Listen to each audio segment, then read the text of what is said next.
Bonsoir à tous, merci de nous rejoindre pour le journal de TNTV. Tout de suite, les titres. La mairie de Mahina ne veut plus de voiliers dans la baie de Matavai. Le Tavana de la commune monte au créneau après un nouvel échouage d'un navire de plaisance. L'association des voiliers de Polynésie met en garde contre la stigmatisation.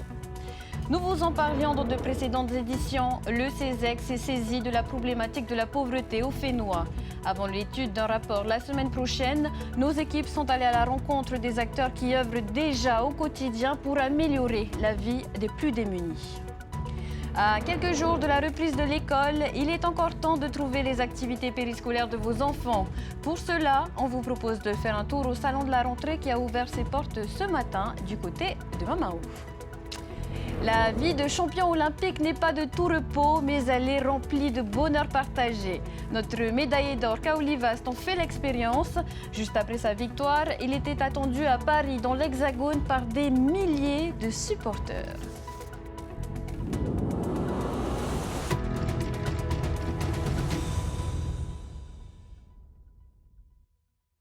Un voilier échoué depuis plusieurs jours dans la baie de Matavai. Des commentaires de mécontents sur Internet.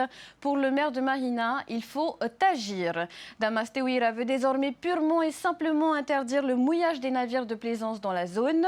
L'histoire nous rappelle pourtant que c'est ici qu'un des plus grands navigateurs, James Cook, a jeté l'ancre. Le reportage de Thomas Chabrol. 3 voiliers au mouillage dans la baie de Matavai, un peu plus les jours d'avant. Et ce bateau échoué depuis plusieurs jours sur le sable, le maire de Mahina monte au créneau. Il souhaite saisir les autorités du pays pour demander l'interdiction de l'ancrage dans la baie. Le Tavana dit vouloir préserver ce site historique de la commune. C'est vrai qu'on est des navigateurs, mais je crois que la baie de Matavai, c'est un lieu de mémoire avant tout. Les navigateurs autrefois, je pense à Wallis, à Cook, il faut tenir compte de l'histoire de la baie de Matavai et non pas vouer à un tourisme important de voiliers qui viennent dans la baie de Matavai. Il faut respecter. Dans son communiqué, la mairie de Mahina évoque une pollution notamment visuelle et des bateaux ventouses.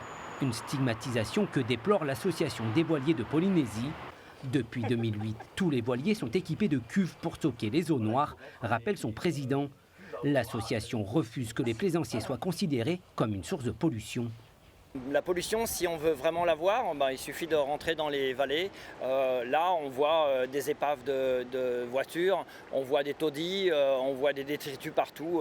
Là, la pollution est réelle et c'est elle qui arrive dans la mer.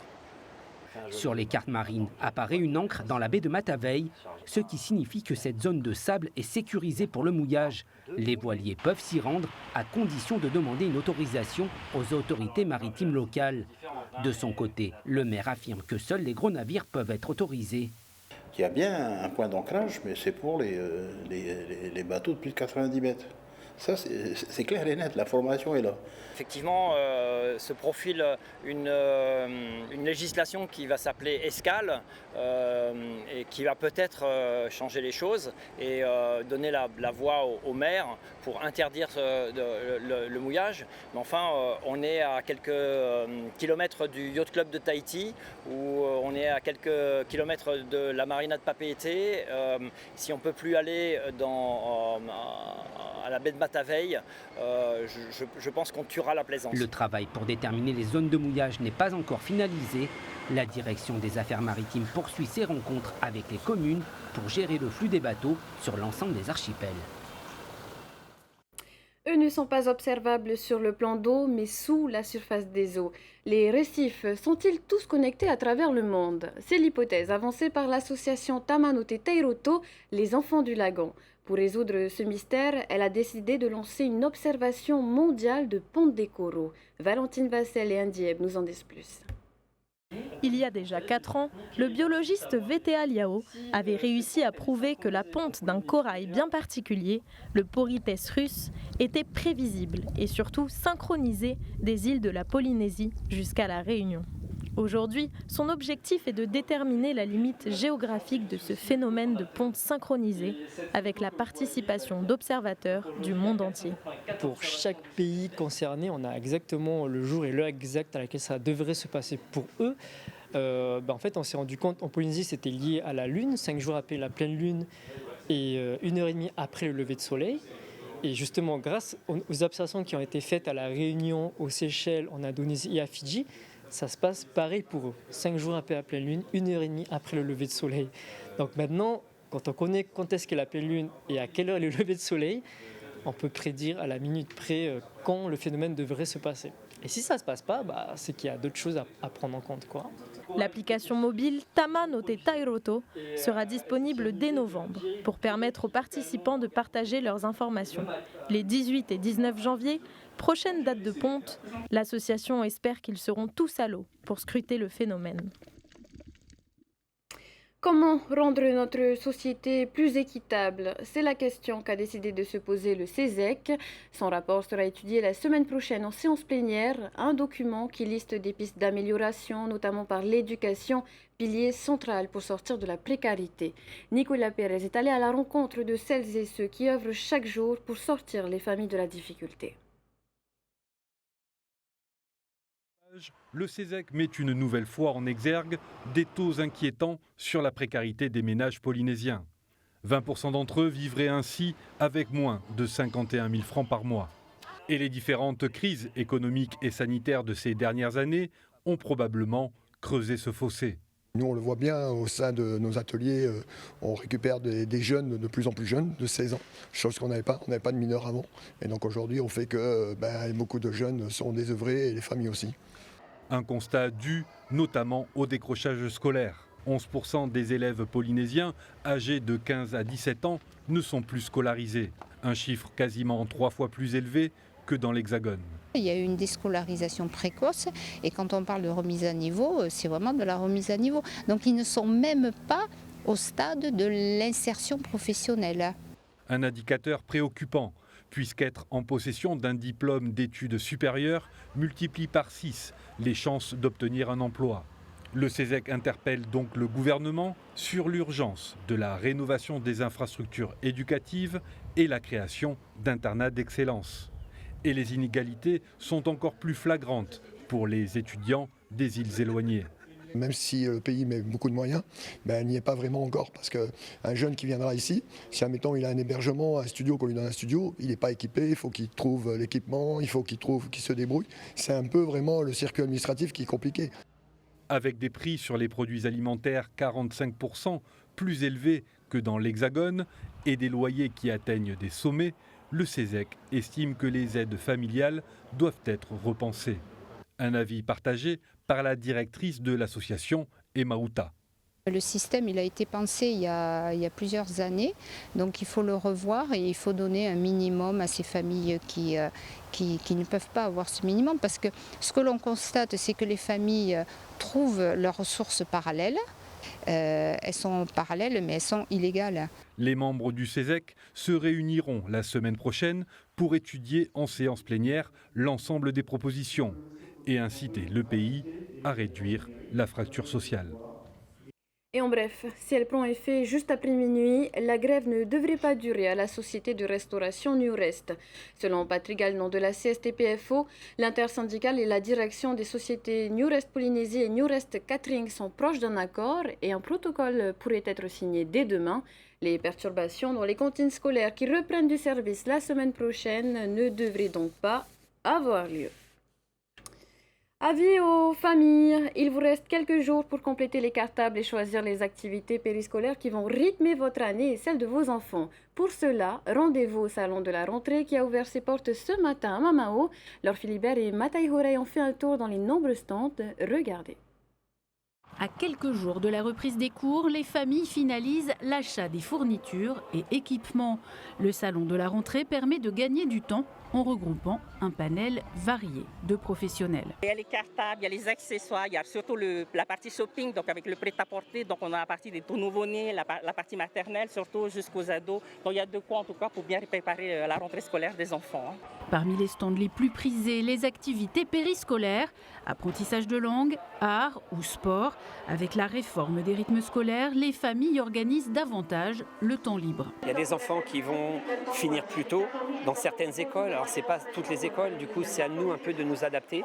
Du coup nous de notre côté, on est ouvert à toute solution. On va s'adapter en fonction des demandes des parents, bien sûr, et en fonction des écoles concernées. Pour l'instant, nous, on n'a pas voulu changer notre planning par rapport à ce qui se passait aux années précédentes. Comme ça, on fait la rentrée scolaire, on voit comment ça se passe, et avec plaisir de pouvoir réguler et rajouter des créneaux supplémentaires pour les gens qui, malheureusement, n'ont peut-être pas eu de place. Mais les fédérations sportives, clubs et écoles bénéficient aussi de l'effet Jeux Olympiques. Encore ce matin, sur la piste, il y a eu médaille d'or de Benjamin Thomas. Ça se commence dès petit, dès le plus jeune âge, dès 4 ans, comme Kaoli. Et après, on a besoin du soutien des parents et des éducateurs par la suite, et après de chercher vraiment la pépite. Hier, on a eu quelqu'un qui est venu tout à l'heure parce qu'elle a vu la gym à la télé, elle n'arrête pas de le faire à la maison et du coup elle voulait à tout prix faire de la gymnastique, elle est venue s'inscrire. Côté budget, 10 semaines de cours de gym coûtent un peu moins de 30 000 francs. Dans les fédérations, le coût d'une licence est variable en fonction de l'activité. Les familles ne sont pas les seules à préparer la rentrée. Les cuisines scolaires s'activent elles aussi, car il faut tout ranger, tout nettoyer et tout organiser avant l'arrivée des élèves. À Outouroi, les produits locaux s'invitent dans toutes les assiettes. Le reportage de Jessica Doucet.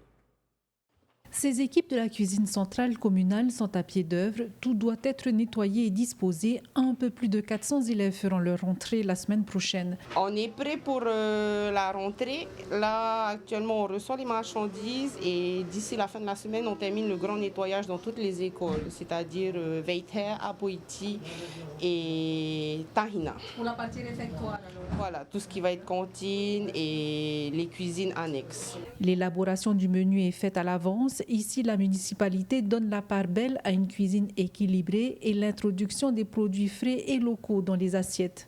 Durant les vacances de juillet, nous avons élaboré le menu sur 5 semaines. Durant ces 5 semaines, on a essayé de varier entre les produits locaux, les viandes, le poisson, toujours en utilisant les produits locaux que la pépinière de la commune nous fournit. Depuis peu labellisée commune en santé, Outouroi va étendre ce dispositif aux établissements scolaires qu'elle gère. Ainsi, des potagers bio font leur apparition dans les cours d'école. C'est quelqu'un qui travaille à l'agriculture là-dedans qui va venir expliquer aux estites, aux directeurs, enfin à tout le personnel qui va prendre en charge par la suite.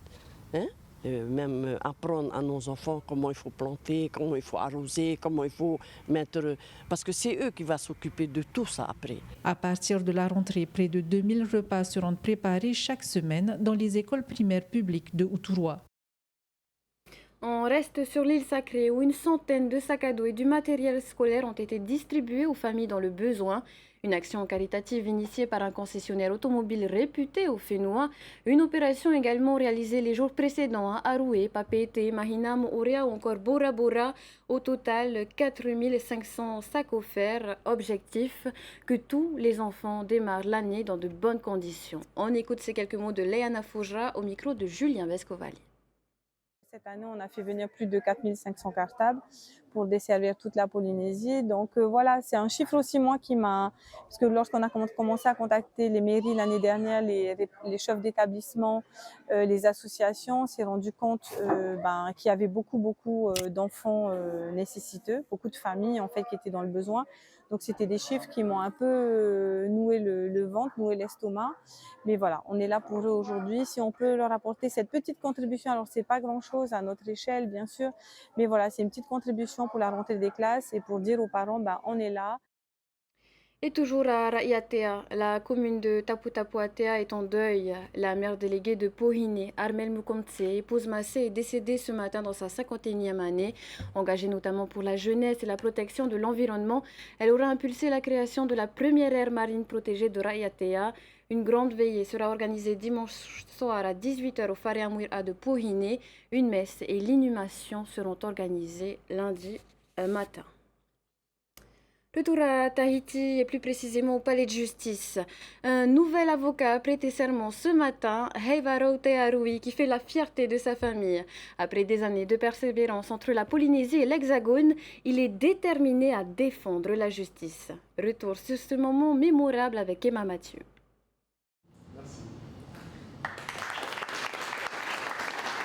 Après des années de travail acharné, Heivarau Te Arui a prêté serment au barreau de Papeete. Pour ce jeune avocat, cette journée représente bien plus qu'une simple étape professionnelle. C'est l'aboutissement d'un parcours, un moment inoubliable pour lui et pour sa famille. Je le voyais travailler très dur tout le temps et ça c'est une grande fierté pour moi de voir que mon grand frère a réussi au final. C'est l'unique avocat de la famille, donc la famille proche et on est tous très contents de lui. Heivarau Teiarui a réussi sa première année de droit en Polynésie avant de poursuivre ses études à Toulon, Montpellier puis Paris. Au fil des années, sa vocation s'est affirmée. Depuis 7 mois, il a intégré le cabinet Millet et Varro en tant que juriste, un parcours qu'il était loin d'imaginer. Je ne me suis pas trop posé la question, je me suis orienté vers le droit un peu par dépit au départ. Mais en mûrissant, on comprend un peu les enjeux, donc c'était un bon choix au final. J'ai un cursus en droit des affaires, donc tout ce qui est droit des sociétés, droit fiscal, droit des contrats, un peu de droit du travail également, du droit commercial. Mais en Polynésie, on est amené à toucher au droit pénal, au droit du travail, au droit administratif. Donc ce sont des domaines juridiques différents, mais on se forme, on apprend, on fait beaucoup de recherches. Donc c'est un nouveau challenge. Maintenant qu'il a prêté serment, il pourra plaider au tribunal. Heivarau souhaite continuer de travailler dans le cabinet d'avocats qui lui a fait confiance depuis le début et compte se perfectionner dans ce milieu exigeant. Un avocat polynésien, originaire de Tahiti, né à Tahiti, donc pour nous c'était un vrai atout, c'était intéressant déjà parce qu'on a quelqu'un qui a la connaissance des réalités locales, donc ça c'était important aussi, et on a découvert un jeune homme très motivé, très sérieux, très impliqué. Et on est très content depuis 7 mois maintenant qu'il travaille avec nous de voir que il évolue pour enfin prêter serment et pouvoir aller exercer pleinement son métier. Heivarau Teiarui se projette déjà avec l'ambition de faire ses preuves en tant qu'avocat au Fénois, au moins durant les 10 prochaines années. La jeunesse polynésienne brille dans divers domaines. Notre champion olympique Kaoli Vast vit à 100 à l'heure depuis sa victoire. À peine le temps de dire au revoir à Te Ahupu'o avant de s'envoler pour l'Hexagone. À Paris, des milliers de supporters l'attendaient avec sa médaille d'or. Julien Panafieux s'est mêlé aux fans. Arrivé dans la matinée à Paris, Kaoli Vast n'avait peut-être pas encore la mesure de ce qui l'attendait. Au Club France, lieu regroupant les supporters et médaillés français, un marathon médiatique s'offre à lui. Les médias hexagonaux sont tous présents, télé, radio, presse, tout le monde veut le prince du surf tahitien. Je viens d'arriver, j'avoue que je ne sais même pas c'est quoi mon programme, je vis au jour le jour, le moment et il paraît que c'est vrai qu'il y a beaucoup de monde qui ont suivi ça. Je sais que c'était très tôt le matin ici. Et voilà, je vois dans leur visage que j'ai fait des heureux et que je pense que ça c'est ce qui me permet de réaliser le plus de l'ampleur de cette victoire. C'est pas juste une victoire pour moi, c'est vraiment une victoire pour tout le monde, pour la France, pour Tahiti. Donc voilà, c'est incroyable. Et puis c'est l'heure du grand bain, franchir un couloir formé par des milliers de fans qui ont patienté toute la journée. Les supporters français sont déchaînés. Il faut dire que le champion déborde d'énergie et n'a pas hésité à mettre en avant son jeu de jambes pour rendre hommage à son Fénois, le tout en musique.